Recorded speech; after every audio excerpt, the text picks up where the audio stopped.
نصلي على رسوله الكريم أما بعد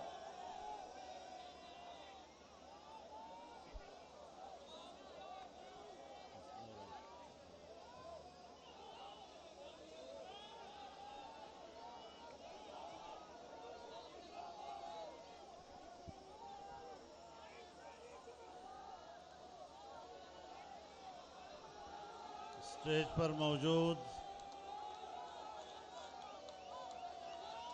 عمائدین قوم، قائدین کرام، بزرگان ملت، میرے دوستوں، بھائیوں اور بہنوں،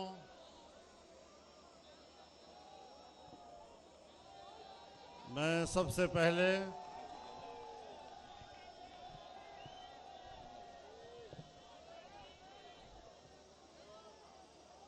گوجرانوالہ میں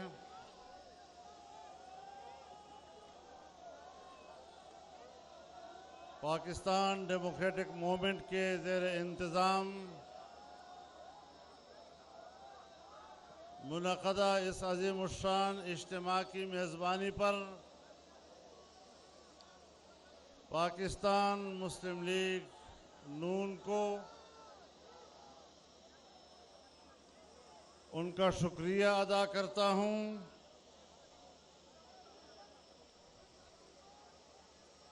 اور آج گوجرانوالہ میں آپ کا یہ بکھرا ہوا سمندر جعلی حکمرانوں کی کشتی کو غرقاب کر کے ہی دم لے گا، اور جب تک اس ناپائیدار کشتی کو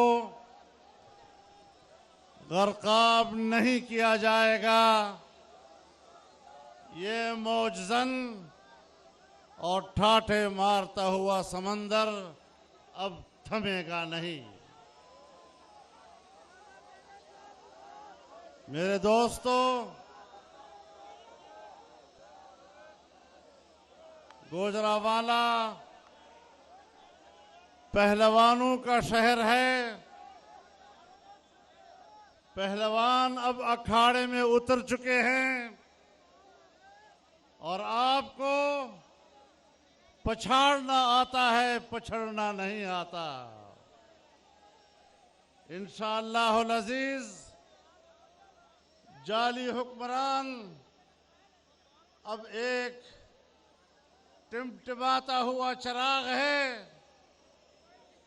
جس میں دم نہیں رہا ہے، اور اب جمہوریت کی صبح طلوع ہونے والی ہے۔ آپ نے جمہوریت کے خوبصورت چہرے کو جس طرح گردآلود کیا ہے، عوام اپنے خون اور پسینے سے جمہوریت کی خوبصورتی کو ایک بار پھر تابناک کرنے کے لیے نکلی ہے، اور انشاءاللہ العزیز یہ تابناکی آپ آنے والے دنوں میں دیکھیں گے، اور انشاءاللہ ان کا پوچھنے والا بھی کوئی نہیں ہوگا۔ میرے محترم دوستو، جعلی حکمران اپنے انجام کو پہنچنے والے ہیں۔ میں آج کے اس اجتماع کے موقع پر گوجرانوالہ کا شکر گزار ہوں۔ جب پچھلے سال اسی مہینے میں ہم آزادی مارچ لے کر یہاں سے گزر رہے تھے، آپ نے جس طرح ہمارا استقبال کیا تھا، جس طرح آپ نے ہمیں خوش آمدید کہا تھا، میں بھول نہیں سکتا، اور آج آج جو پہلے دن ہم نے علم بغاوت بلند کیا تھا، اس ناجائز اور غیر آئینی حکومت کے خلاف ہم استقامت کے ساتھ کھڑے رہے. ہم نے علم بغاوت کو سرنگوں نہیں ہونے دیا. ہم نے وہ علم بغاوت آج چلتے چلتے آج پاکستان ڈیموکریٹک موومنٹ کی صورت میں پاکستان کی تمام جمہوریت پسند قوتیں ایک پلیٹ فارم پر آج گوجرانوالہ سے تحریک کا آغاز کر رہی ہے. اب تحریک چل پڑی ہے. اب یہاں کے بعد عوام کا سمندر کراچی میں آئے گا، کوئٹہ میں آئے گا، لاہور میں آئے گا، ملتان میں آئے گا، پشاور میں آئے گا، اور انشاءاللہ پھر کہتا ہوں اگر ہمت آپ کے اندر ہوئی، انشاءاللہ یہ آنے والا دسمبر نہیں دیکھیں گے.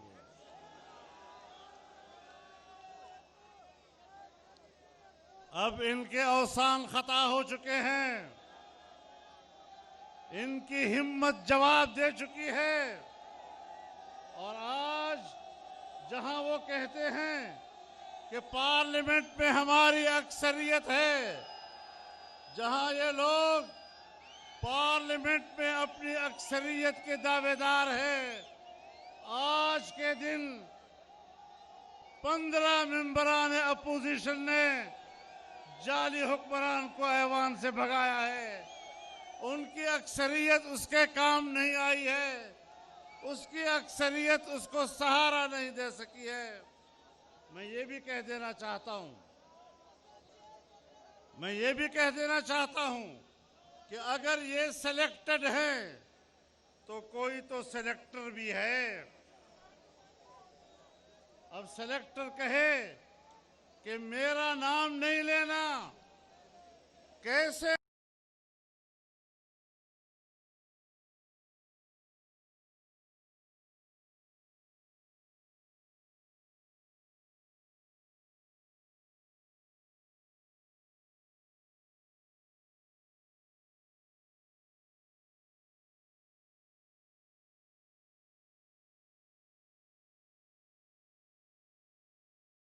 کا حق رکھتا ہوں یا نہیں؟ کیا میں یہ پوچھنے کا حق رکھتا ہوں یا نہیں؟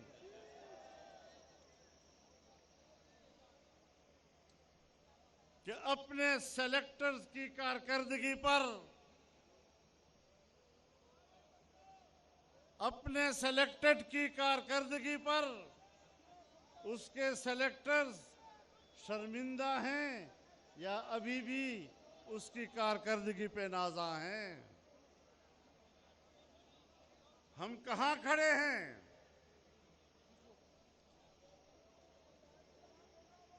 ہم مدینہ مزاج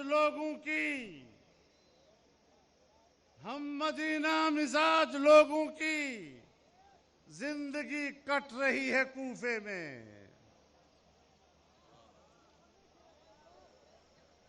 میرے محترم دوستو،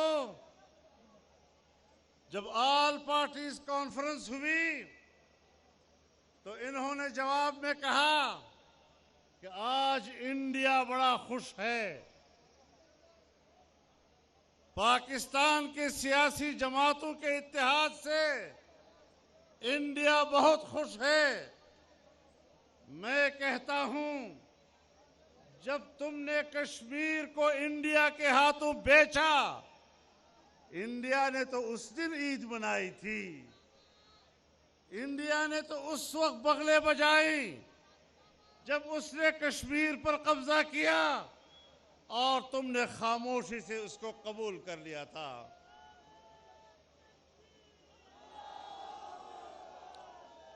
آل پارٹیز کانفرنس کے وقت انڈیا خوشی نہیں منا سکتا.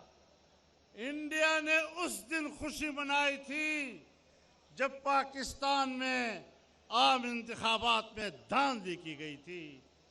انڈیا نے اس وقت خوشی منائی تھی جب ایک جعلی وزیر اعظم پاکستان کے اقتدار پر مسلط کیا گیا تھا، انڈیا نے اس وقت خوشی منائی تھی جب پاکستان میں آئین قتل ہو رہا تھا۔ انڈیا نے اس وقت خوشی منائی تھی جب پاکستان میں جمہوریت کا خون ہو رہا تھا۔ انڈیا نے اس وقت خوشی منائی تھی جب تم نے کشمیریوں کے خون کا سودا کیا تھا۔ آج انڈیا میں ماتم بچھ رہا ہے کہ آج پھر پاکستان میں جمہوریت کی بات کی جا رہی ہے، پاکستان کی آئین کی اعلیٰ قدروں کی بات کی جا رہی ہے، آج پاکستان میں کشمیر کی بات کی جا رہی ہے۔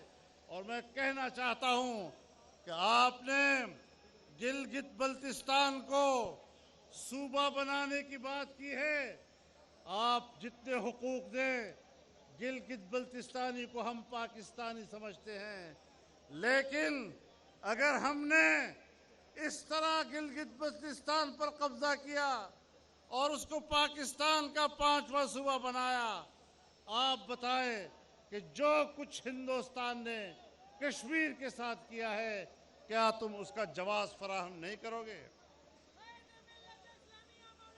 کیا ہمارا کیا 1949 کی قراردادیں سلامتی کونسل کی بے معنی نہیں ہو جائیں گی؟ کیا ہمارا موقف اور قومی اور ریاستی موقف تحلیل نہیں ہو جائے گا؟ اور کیا ہم نے 49 کی قراردادوں میں جو کشمیر کا نقشہ وہاں جمع کرایا تھا، کیا اس نقشے میں گلگت بلتستان شامل نہیں تھا؟ اور کیا آزاد کشمیر کی سپریم کورٹ نے یہ فیصلہ نہیں دیا کہ گلگت بلتستان آزاد جموں و کشمیر کا حصہ ہے، آل جموں و کشمیر کا حصہ قرار دینا یہ سپریم کورٹ کا فیصلہ ہے، آل جموں و کشمیر کا حصہ قرار دینا آپ کے نقشوں کا، آپ کے نقشے اس کی گواہی دے رہے ہیں جب آپ نے خود جمع کرائے تھے۔ آج آپ خطے میں تبدیلی لانا چاہتے ہیں، جغرافیائی تبدیلیاں لانا چاہتے ہیں۔ جغرافیائی تبدیلیاں لانا یہ امریکہ کا ایجنڈا ہو سکتا ہے۔ دنیا میں جغرافیائی تبدیلیاں لانے کے لیے پورے دنیا میں دہشت گردی کے خلاف نام نہاد جنگوں کا آغاز کر کے پوری دنیا میں فوجیں اتارنے، اور وہاں کے حکمران اگر وہ امریکہ بہادر کی بالادستی کو تسلیم نہیں کرتے تو وہاں قتل عام شروع کر دینا، افغانستان کو تہوبالا کر دینا، عراق کو تہوبالا کر دینا، شام کا بیڑا غرق کر دینا، لیبیا کا قتل عام کر دینا۔ آج سعودی عرب پر دباؤ ڈالا جا رہا ہے۔ ان حالات میں آپ خود اندازہ لگائیں کہ پاکستان میں جو کچھ ہو رہا ہے یہ کس کا ایجنڈا ہے؟ آپ کس کے ایجنڈے کی تکمیل کے لیے بات کر رہے ہیں؟ آپ نے 2 سالوں میں اگر بجٹ پیش کیا ہے تو آپ کا بجٹ IMF نے تیار کیا ہے۔ اگر آپ نے کوئی قانون سازی کی ہے تو آپ نے FATF کے دباؤ پر قانون سازی کی ہے۔ بین الاقوامی ادارے آپ کی قانون سازی کرا رہے ہیں، بین الاقوامی ادارے آپ کا بجٹ تیار کر رہے ہیں، اور پھر بھی کہتے ہیں کہ میں بیرونی ایجنڈے کا ایجنٹ نہیں ہوں۔ ہم نے پہلے دن کہا تھا کہ آپ کسی کے ایجنٹ ہیں۔ ہم نے پہلے دن کہا تھا کہ آپ پاکستان کے ایجنڈے پر اقتدار میں نہیں آئے، آپ یا اسرائیل کے ایجنڈے پر اقتدار میں آئے ہیں یا امریکہ کے ایجنڈے پر اقتدار میں آئے ہیں۔ بہرحال آپ پاکستان کے عوام کے نمائندے نہیں، آپ کسی بیرونی قوت کے ایجنٹ ہیں۔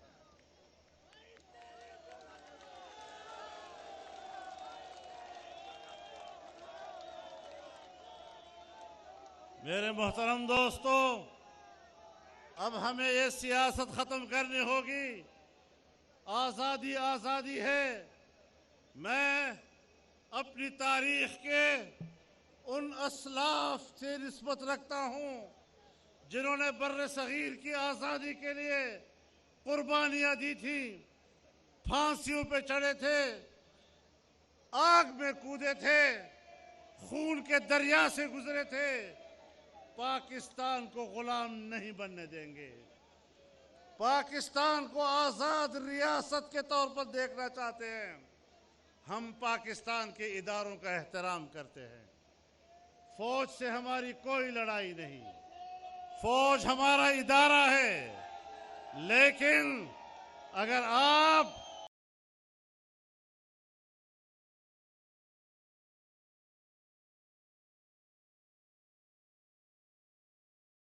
جماتے ہیں، آئین کو پامال کرتے ہیں، مارشل لا لگاتے ہیں، اقتدار پر آپ قبضہ کرتے ہیں، انتخابات اپنے کنٹرول میں کراتے ہیں، دھاندلیاں کراتے ہیں، تو پھر آپ کے خلاف کلمہ حق بلند کرنا یہ ہمارا کام نہیں تو اور کس کا کام ہو سکے گا؟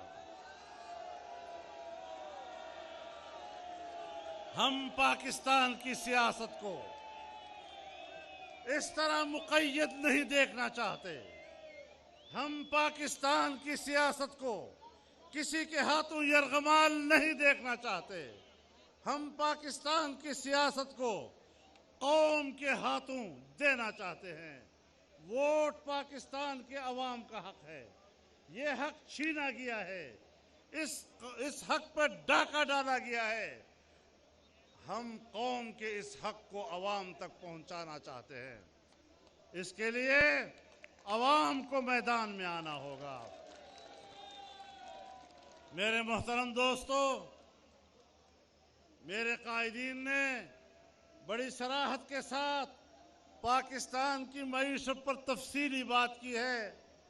تفصیلی گفتگو کی ضرورت نہیں ہے، لیکن آج آپ اپنی معیشت کی زبوں حالی کی انتہا کو پہنچ چکے ہیں، اور جب کسی ملک کی معیشت بیٹھ جاتی ہے پھر وہ کرۂ ارض پر اپنی جغرافیائی بقا کی جنگ لڑتا ہے۔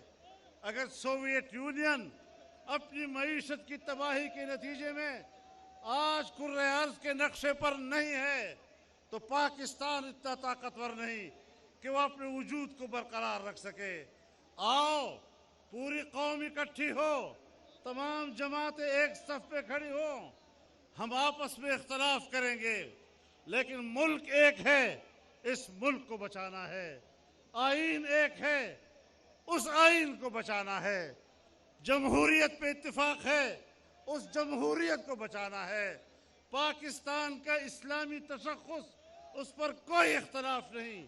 ہم نے پاکستان کے اسلامی تشخص کے تحفظ کرنا ہے۔ ہم نے ملک کے اندر ہم آہنگی پیدا کرنی ہے۔ فرقہ وارانہ نفرتیں کہاں سے پیدا کی جاتی ہے، یہ تعصبات کہاں سے جنم لیتی ہیں، سب ہمیں معلوم ہے۔ کہاں سے یہ ساری چیزیں بنتی رہتی ہیں۔ آج ملک میں خون ریزیاں کرائی جا رہی ہیں اس بنیاد پر تاکہ لوگ فرقہ واریت کی بنیاد پر لڑیں اور پاکستان میں سیاسی عمل کمزور ہو جائے۔ جمعیت علماء اسلام نے ہمیشہ فرقہ وارانہ نفرتوں کی نفی کی ہے، قومی وحدت کی بات کی ہے، اور تمام مکاتب فکر کی سیاسی قوتوں نے ہم آہنگی کی بات کی ہے۔ انشاءاللہ ہم اس ملک کو فرقہ واریت کی بھینٹ نہیں چڑھنے دیں گے۔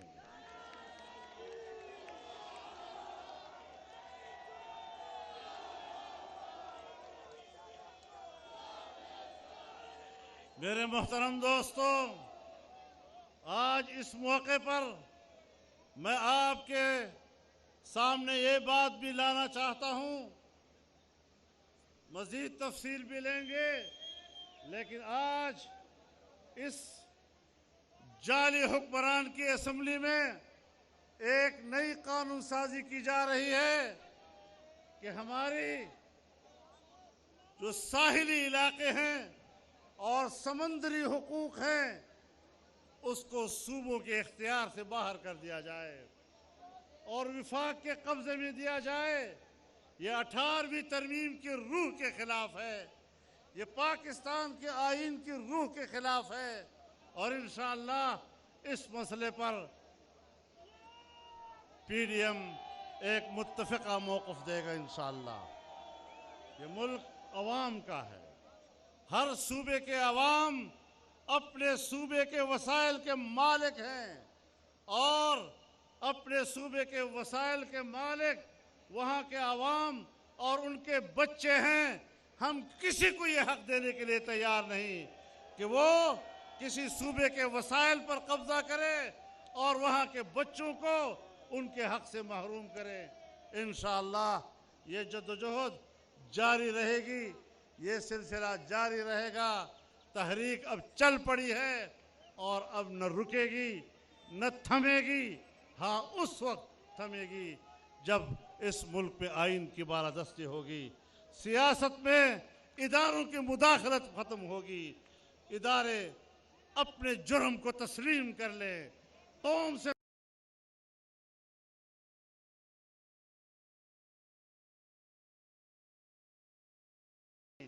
جب بھی مداخلت ہوئی ہے اداروں کی طرف سے ہوئی ہے۔ ادارے کیوں اپنے فرائض سے تجاوز کر کے عوام کے معاملات میں مداخلت کرتے ہیں؟ اس طریقے سے ملک نہیں چلا کرتے، تصادم سے ملک نہیں چلا کرتے۔ اپنے دائرہ اختیار سے تجاوز کر کے معاملات میں مداخلت کرنا، اس سے ملک نہیں چلا کرتے۔ ملک کو چلانا ہے تو ذمہ داری کے ساتھ چلانا ہے، اپنے فرائض کے ساتھ چلانا ہے، اپنے اختیارات کے ساتھ چلانا ہے، اور انشاءاللہ العزیز یہ منزل ہم سب مل کر حاصل کر کے رہیں گے۔ آپ کو ایک بار پھر اس عظیم الشان اجتماع کے انعقاد پر مبارکباد پیش کرتا ہوں۔ اہل گوجرانوالہ کو اس کی میزبانی پر مبارکباد پیش کرتا ہوں۔ مسلم لیگ نون کو ایک بار پھر مبارکباد پیش کرتا ہوں، اور انشاءاللہ جس سفر کا آغاز کیا ہے اب یہ سفر منزل پہ جا کے ہی دم لے گا۔ اللہ ہمارا حامی و ناصر ہو۔ وآخر دعوانا ان الحمدللہ رب العالمین۔ YouTube پر گوگلی نیوز دیکھنے کے لیے youtube.com کی سرچ بار میں googly news T V type کریں۔ گوگلی نیوز کے پیج پر سرخ رنگ کے سبسکرپشن والے بٹن پر کلک کرنا نہ بھولیے۔ YouTube پیج پر اپلوڈ ہونے والی ویڈیوز سے باخبر رہنے کے لیے بیل آئیکن پر کلک کیجیے۔ آپ کو ہر نئی ویڈیو کے بارے میں نوٹیفیکیشن موصول ہو جائے گا۔